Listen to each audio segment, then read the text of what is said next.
Hello everyone and welcome to EduTap. दोस्तों, HP administrative services exam का prelims phase 16 October 2022 को conduct हुआ और बहुत सारे एस्पिरेंट्स ने इस एग्जाम के अंदर पार्टिसिपेट किया। कुछ की परफॉर्मेंस बहुत अच्छी रही, कुछ की परफॉर्मेंस उतनी अच्छी नहीं रही, लेकिन एक चीज जो सभी एस्पिरेंट्स को करने की जरूरत है वो है इस एग्जाम की एनालिसिस। ये एनालिसिस आपको आगे आने वाले जो एग्जाम्स हैं उनके बारे में भी एक कॉम्प्रिहेंसिव आइडिया देती है, so that you are able to predict कि इस एग्जाम के अंदर अलग अलग सब्जेक्ट्स, अलग अलग कंपोनेंट्स में से किस तरीके के और किन टॉपिक से क्वेश्चंस हमसे पूछे जाते हैं। तो इस शॉर्ट वीडियो में मैं आपके साथ जियोग्राफी सब्जेक्ट की जो एनालिसिस है वो करने जा रहा हूं और आपको ये भी दिखाने जा रहा हूं कि out of the 14 questions which were asked from the subject of geography in this examination, 12 questions जो है हमने सीधे सीधे कवर कर रखे थे अपने स्टैटिक नोट्स से और बाकी यूट्यूब के सेशंस में, जहां पर हमारे स्थापना और रिवीजन सेशंस और मैराथन सेशंस की मैं बात कर रहा हूं वहां पर। राइट, तो ये चीज हमें ये दिखाती है, ये मैं कवरेज आपको क्यों बता रहा हूं, ये दिखाने के लिए that it is not very difficult to predict the questions जो ज्योग्राफी के सब्जेक्ट से आने वाले हैं। बहुत सारे एस्पिरेंट्स ऐसा मानते हैं कि ज्योग्राफी के सब्जेक्ट में से किसी भी तरीके के क्वेश्चंस पूछे जाते हैं, मैप में से या फिर स्टैटिक थ्योरी में से किसी भी टॉपिक के क्वेश्चंस एग्जामिनर पूछ लेता है, लेकिन ऐसा नहीं है। There are certain types of questions which are asked and which can be covered, which have been covered by EduTap, right, और उसी तरीके से आप भी इसको कवर कर सकते हो।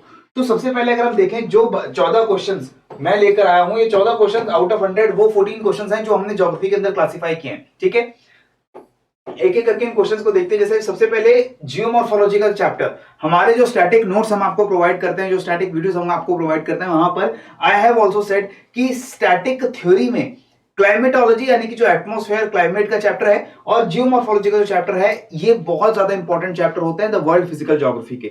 उसके बाद आपका इंडियन फिजिकल ज्योग्राफी का चैप्टर जो है वो बहुत इंपॉर्टेंट होता है। तो यहां पर क्वेश्चन हमसे पूछा गया था about the international date line, right, I hope आपको क्लियरली विजिबल है। इंटरनेशनल डेट लाइन को ईस्ट टू वेस्ट और वेस्ट टू ईस्ट अगर क्रॉस करते हैं तो दो स्टेटमेंट्स हमें दी गई थी। ये दोनों स्टेटमेंट्स देखिए, ये दोनों स्टेटमेंट्स आपको हमारे चैप्टर 1 का जो नोट है उसके पेज नंबर 12 के ऊपर, जिनके पास ये नोट्स है वो देख सकते हैं। ये वर्बैटिम स्टेटमेंट्स मेंशन है कि west side of the line is always one day ahead, so if traveller crosses the date line from east to west loses a day, from west to east gains a day. तो यही वाली चीज जो है पूरी पूरी यहां पर स्टेटमेंट उठा करके उन्होंने लिख दी है।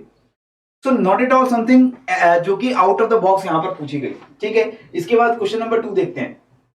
क्वेश्चन नंबर 2 को भी एडुटैब ने कवर किया। वेरी सिंपल क्वेश्चन था कि जो एटमॉस्फेरिक लेयर्स हैं उनकी क्या ऑर्डरिंग होती है बॉटम से लेकर अप साइड हम जाएंगे तो मिजो, ट्रोपो, थर्मो, स्ट्रैटो। और ये सभी एस्पिरेंट्स जिन्होंने ज्योग्राफी को पढ़ा है, हल्का सा भी रिवाइज किया है, उनको ये ऑर्डर जरूर पता होगा। ये पूरा जो टॉपिक है, जो पूरा क्वेश्चन है, हमने क्लाइमेटोलॉजी के चैप्टर में पेज 5 और 6 के ऊपर डायग्राम्स के थ्रू आपको बताया है। इसके क्विक ट्रिक भी हमने दी थी कि ये ऑर्डर लर्न करने का तरीका क्या है।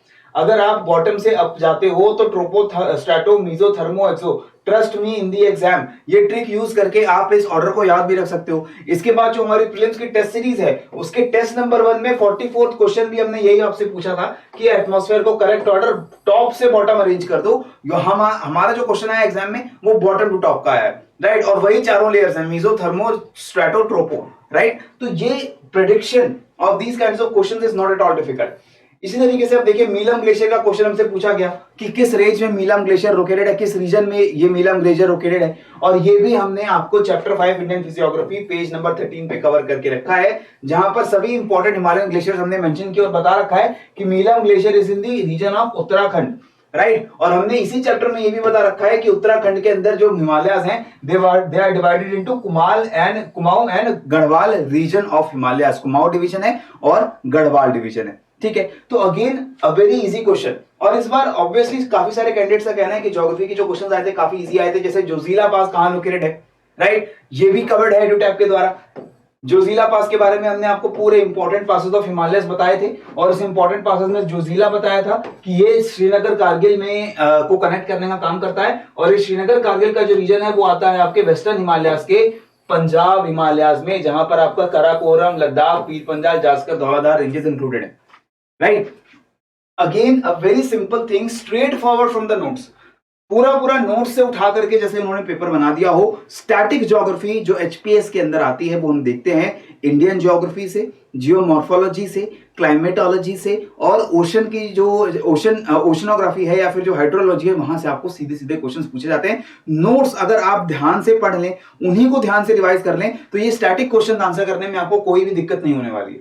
ठीक है, इसके बाद देखिए Vadinar oil refinery. Now this is a current inspired topic जो हमारे एडुटैब के नोट्स में कवर्ड नहीं था, राइट, कि वाडिनार जो ऑयल रिफाइनरी है वो एसआर ऑयल के द्वारा चलाई जाती है। दिस वाज नॉट कवर्ड, और एसआर ऑयल का नाम चेंज हो गया, वो नायरा एनर्जी हो गया, जो मैंने आपके साथ करंट अफेयर सेशन में डिस्कस किया था, बट हमने डायरेक्टली वाडिनार ऑयल रिफाइनरी की वहां पर बात नहीं की थी, right. So this is one of the 2 questions which were not covered by the EduTap, right. इसके बाद क्वेश्चन नंबर 6 देखिए, मिनरल और प्लेसेस। बहुत सारे सेशंस मैंने आपको लिए ये याद करवाने के लिए कि भारत के अलग अलग हिस्सों में जो मिनरल्स मिलते हैं उनके लिए कौन सी माइंस, कौन से रीजन्स फेमस हैं। और यहाँ पर मीका, बॉक्साइट, मैंगनीज, कॉपर को खेतरी, हजारीबाग, पलामू, क्योंझार से मैच करना था। हालांकि अगर सिर्फ आपको खेतरी और कॉपर के बारे में पता होता तो आप डी को 1 से मैच करके करेक्ट आंसर तक पहुंच सकते थे कि करेक्ट आंसर बनेगा ऑप्शन नंबर बी। लेकिन हमने ये चारों मिनरल्स और ये चारों प्लेसेस कवर कर रखी हैं ज्योग्राफी के चैप्टर 8 रिसोर्सेज एंड डिस्ट्रीब्यूशन में। पेज 27 के ऊपर हमने मीका डिस्ट्रीब्यूशन की बात की है। यहां पर हमने हजारीबाग प्लेटू, मीका हजारीबाग प्लेटू झारखंड में मिलता है, साफ साफ मेंशन है। एल्यूमिनियम डिस्ट्रीब्यूशन जो है वो आपकी पेज नंबर 25 के ऊपर पूरी मेंशन है, और इसमें भी हमने बताया कि झारखंड के पालामऊ में आपको बॉक्साइट के या एल्यूमिनियम के रिजर्व्स देखने को मिलते हैं। फिर मैंगनीज रिजर्व्स की बात करें तो चैप्टर 8 के पेज 25 के ऊपर मैंगनीज रिजर्व्स का जो पूरा मैप है यहां पर भी साफ साफ मेंशन है केंदुझार, राइट, जो केवंझार या केंदुझार हम बोलते हैं।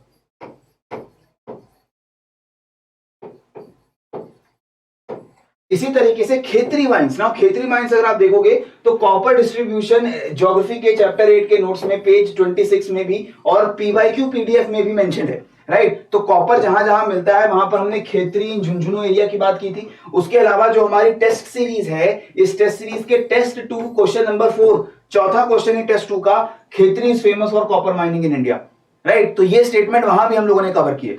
सो ये देख रहे हैं कि कुछ इंपॉर्टेंट लोकेशंस जिनके पेपर में आने के ज्यादा चांसेस रहते हैं, obviously they have been covered by us, right. उसके बाद मैच करना था हमें लिस्ट 1 लिस्ट 2 डैम्स को, और उनको उनकी किस रिवर पे वो डैम लोकेटेड है। Again chapter 5 Indian physiography page number 31 पे हमने हीराकुड डैम की बात की है कि हीराकुड डैम जो है वो संबलपुर में महानदी रिवर के ऊपर लोकेटेड है। इसके बाद कृष्णा रिवर की हमने बात की है कि कृष्णा रिवर के ऊपर आपका नागार्जुना सागर, श्रीशैलम, अलमाटी और बसवा सागर डैम्स लोकेटेड है।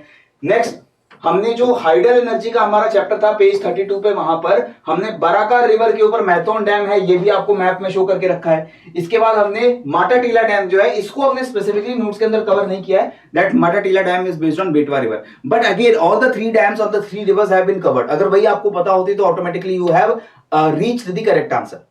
अब ये तो बात हुई स्टैटिक ज्योग्राफी की।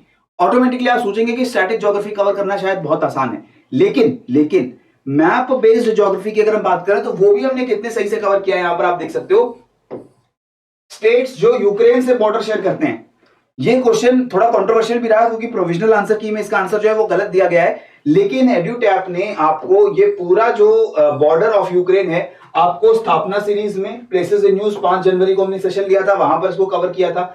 6 अक्टूबर को जो मैराथन रिवीजन सीरीज हुई थी वर्ल्ड ज्योग्राफी की, वहां पर भी हमने इसे कवर किया था कि कौन सी कंट्री यूक्रेन के साथ बॉर्डर शेयर करती है। और मैंने रिपीटेडली आपको बोला था कि यूक्रेन के ऊपर भर भर के क्वेश्चन आएंगे, और वो आए भी। यूक्रेन की बॉर्डरिंग कंट्रीज के ऊपर क्वेश्चन आया, यूक्रेन को ऑर्डर में अरेंज करना था नॉर्थ टू साउथ, उसके ऊपर भी क्वेश्चन आया, ठीक है। तो ये दोनों चीजें हमने हमारे यूट्यूब सेशंस के अंदर साफ साफ कवर कर रखी थी। फिर क्वेश्चन आया कि कौन सी कंट्री लैंडलॉक्ड है साउथ अमेरिका में, ये भी हमने 8 जून को वर्ल्ड एटलस का जो सेशन लिया था उसमें मैंने साफ आपसे क्वेश्चन पूछा था कि which of the South African nations are landlocked, और वहां पर पेरू एंड वहां पर बोलिविया एंड पैराग्वाय, ये दोनों कंट्रीज आपको मैंने कवर करवाई थी कि यहाँ यही 2 कंट्रीज है साउथ अमेरिका में जो लैंडलॉक्ड है। फिर बेलियारिक आइलैंड्स के ऊपर क्वेश्चन आया कि कहां लोकेटेड है बेलियारिक आइलैंड्स। अब ये बेलियारिक आइलैंड्स कहां कवर्ड है, एरोटैप के चैप्टर 14 में लोकेशनल ज्योग्राफी के जो नोट्स है वहां पेज 13 पे हम जब आइलैंड्स की बात करते हैं वहां पर हमने आपको बताया भी है that Balearic islands are located in the Mediterranean sea, right, which island is located in which continent in which sea, ये सारा चीजें इस नोट्स के अंदर कवर्ड है। फिर टर्की की बात करें, टर्की लोकेटेड है बिटवीन विच 2 सीज, तो ये तो एक प्रीवियस ईयर क्वेश्चन भी है। और इसी वजह से जो पीवाईक्यू पीडीएफ हमने चैप्टर 14 की आपको प्रोवाइड की थी पेज 7 में, ये पूरा क्वेश्चन हमने कवर कर रखा है विद सॉल्यूशन। कि टर्की कौन से दो सीज के बीच में लोकेटेड है। बस ऑप्शंस जो है वो यहां पर ऑप्शंस भी नहीं बदले गए, ऑप्शंस भी जो सेम सेम है लगभग कॉपी कर दिए गए। ठीक है, नेक्स्ट क्वेश्चन था Flemish are a tribes of. ये फ्लेमिश ट्राइब्स हमने कवर नहीं किए, हमने अफ्रीका के, सेंट्रल एशिया के, मिडिल ईस्ट के, साउथ अमेरिका के, ऑस्ट्रेलिया और ओशिनिया के बहुत सारे ट्राइब्स को कवर किया था। Flemish people because they are not tribes, this is the ethnicity जो कि यूरोप के बेल्जियम में पाई जाती है, तो ये फ्लेमिश पीपल को हमने यहां पर कवर नहीं किया था। ठीक है, next sequence of countries from north to south, तो again this was covered in the chapter 14 notes page 13, जहां पर यूरोप के हम कंट्रीज की बात कर रहे हैं। और मैंने आपको कई बार जैसे सेशन में ही बोला था कि ये अरेंजमेंट ऑर्डर ऑफ कंट्रीज वो जरूर एक बार देख लीजिएगा, खास तौर पे ईस्टर्न यूरोप में। राइट, फिर क्वेश्चन था हमारा जहां पर हमें सीज को मैच करना था कंट्रीज के साथ, Black Sea, Red Sea, Yellow Sea, Caspian Sea. Again this is a previous year question, और ये प्रीवियस ईयर क्वेश्चन जो है वो आपका कवर्ड है इन दी प्रीलिम्स टेस्ट सीरीज, प्रीलिम्स की टेस्ट सीरीज टेस्ट 1 में क्वेश्चन नंबर 16 पूरा ये क्वेश्चन हमने आपको विद सॉल्यूशन कवर करवाया है। और इसी के साथ ये हमारे जो पीवाईक्यू पीडीएफ है चैप्टर 14 की, वहां उस पीवाईक्यू पीडीएफ में भी ये पूरा क्वेश्चन हमने विद सॉल्यूशन आपको दे रखा है। तो out of 14 questions only 2 questions which were not covered by अस, और वो क्वेश्चंस भी आप सॉल्व कर सकते थे। फ्लेमिश वाला क्वेश्चन मैं मानता हूं थोड़ा डिफिकल्ट था, लेकिन जो वार्डिनार ऑयल रिफाइनरी वाला क्वेश्चन था, अगर आपने करंट अफेयर्स पढ़े होते और आपने नायरा जो एनर्जी है उसके बारे में आपने पढ़ा होता, तो आपको पता होता कि ये सेकंड लार्जेस्ट रिफाइनरी गुजरात के अंदर, वार्डिनार ऑयल रिफाइनरी, ये इन्हीं के द्वारा मैनेज की जाती है। Right, so this was the analysis, और इस एनालिसिस में हम देख रहे हैं कि हमें ज्योग्राफी के अंदर वेल बैलेंस्ड पेपर था। मैप बेस्ड क्वेश्चन इंडिया और वर्ल्ड लेवल के ऊपर, स्टैटिक क्वेश्चंस इंडिया और वर्ल्ड लेवल के ऊपर आपसे पूछे गए थे। इकोनॉमिक और आपकी फिजिकल ज्योग्राफी में भी अच्छा खासा डिस्ट्रीब्यूशन था, और ये चीज हमें बताती है कि आगे आने वाले एचपीएस एग्जाम्स के अंदर वी कैन एक्सपेक्ट कि प्रीलिम्स स्टेज में ज्योग्राफी के 10 से 15 क्वेश्चन आपसे पूछे जाएंगे। उन 10 to 15 क्वेश्चंस के अंदर you can expect to see around 5 to 6 question जो मैप बेस्ड क्वेश्चंस होंगे, और बाकी बचे जो 10 क्वेश्चंस हैं उसमें आपके फिजिकल ज्योग्राफी के इंडियन और वर्ल्ड लेवल के ऊपर आपको डिस्ट्रीब्यूटेड क्वेश्चन दिखेंगे। माइंस एंड मिनरल्स के ऊपर एक क्वेश्चन आएगा इंडिया लेवल पे, वर्ल्ड लेवल पे। जो स्टैटिक ज्योग्राफी है जिसमें जियोमॉर्फोलॉजी, ओशंस या क्लाइमेट या एटमॉस्फेयर, इसके ऊपर आपको 1 या 2 क्वेश्चन देखने को मिलेंगे। फिर इंडियन ज्योग्राफी में रिवर्स में माइंस एंड मिनरल्स, और जैसे मैंने कहा कि इंडियन ज्योग्राफी में जो कुछ लोकेशंस होती हैं उनको मैप के ऊपर ट्रेस करने के आपको क्वेश्चंस मिलेंगे। ठीक है, तो इस तरीके से ज्योग्राफी की प्रिपरेशन काफी डिकोडेड है। अगर आप स्मार्टली प्रिपेयर करते हैं, you can easily answer the questions which are asked from the subject of geography. जाते जाते again I would like to remind all of you कि ये प्रीलिम्स के पेपर के बाद अब हम मेंस की तरफ भी शिफ्ट कर चुके हैं। 2022 के मेंस को टारगेट करते हुए क्रैश कोर्स मेंस का लॉन्च कर दिया गया एडुटैप के द्वारा, वन स्टॉप सॉल्यूशन है, और ये कोर्स जो है वो आपको 2023 तक वैलिड रहने वाला है। तो ऑटोमेटिकली अगर आप नेक्स्ट ईयर की भी मेंस की प्रिपरेशन कर रहे हो, 2023 में मेंस देने का भी प्लान कर रहे हो, तब भी आप इस कोर्स को अभी सब्सक्राइब करके अपने मेंस की तैयारी को अभी स्टार्ट कर सकते हो। ठीक है, इसी तरीके से हमने मेंस टेस्ट सीरीज भी लॉन्च कर दी है, जहां पर with evaluation we are with evaluation we will be giving you all the tests for all the components of HPS mains exam. और इन दोनों कोर्सेज के अंदर आप देखिए डिलीवरेबल्स क्या क्या है। मेंस के क्रैश कोर्स में हम आप लोगों को करंट अफेयर्स की पूरी कवरेज प्रोवाइड करते हैं। मेंस की टेस्ट सीरीज इसके अंदर इंक्लूडेड है, जो टेस्ट सीरीज की मैं बात कर रहा हूं, इसमें आपका हिमाचल जीके का पूरा वीडियोस, नोट्स और पीवाईक्यूज इंक्लूडेड है। जनरल स्टडीज के वीडियोस, नोट्स, हैंडआउट्स इंक्लूडेड है। 420 plus model questions with answers, 420 expected question जो मेंस में आपको देखने को मिल सकते हैं जीएस 1 2 3 से, और उनके मॉडल आंसर्स इसके अंदर आपको इंक्लूड किए गए हैं, और लाइव डाउट सेशंस भी आपके जो है इसके अंदर इंक्लूडेड है। And this mains crash course which was priced in originally it was priced much higher, but हम इसको एक डिस्काउंट पे आप लोगों को ऑफर कर रहे हैं। और इसके साथ अगर आप डिस्काउंट देखना चाहते हैं आपको कितना अवेलेबल हो रहा है, तो नीचे डिस्क्रिप्शन बॉक्स में जाकर लिंक आप चेकआउट कर सकते हो। इसी के साथ जो मेंस टेस्ट सीरीज की बात करें तो यहां पर आपकी मेंस टेस्ट सीरीज है पूरी, इसमें हिमाचल जीके का पूरा मॉड्यूल इंक्लूडेड है, करंट अफेयर्स का पूरा कवरेज यहां पर इंक्लूडेड है, 420 प्लस मॉडल क्वेश्चंस और उनके आंसर्स इसके अंदर इंक्लूडेड है, और सॉल्व्ड पीवाईक्यूज एचपीएस के प्रीवियस ईयर्स के जो मेंस के क्वेश्चंस हैं उनके सॉल्व्ड आंसर्स के साथ आपको मिल रहे हैं, और आपको लाइव डाउट सेशंस भी मिल रहे हैं। And this course is also available till January 2023, right. So please I would request you कि अगर आप मेंस की तैयारी सीरियसली करना चाहते हो, टाइम बाउंड मैनर में क्वालिटी कंटेंट के साथ करना चाहते हो, तो नीचे डिस्क्रिप्शन बॉक्स में जाकर के इन दोनों लिंक्स को चेकआउट करो। आप दोनों कोर्सेज के अंदर वीडियोस की, कंटेंट की, टेस्ट सीरीज की क्वालिटी देखो, डेमो आइटम्स वहां पर अवेलेबल है, और अगर आपको लगता है कि आपकी प्रिपरेशन के लिए अच्छा कोर्स है तो आप इसको सब्सक्राइब कर सकते हैं। ठीक है, सो this is all for this video. I hope all of you keep on studying, keep on growing. जय हिंद एंड जय भारत।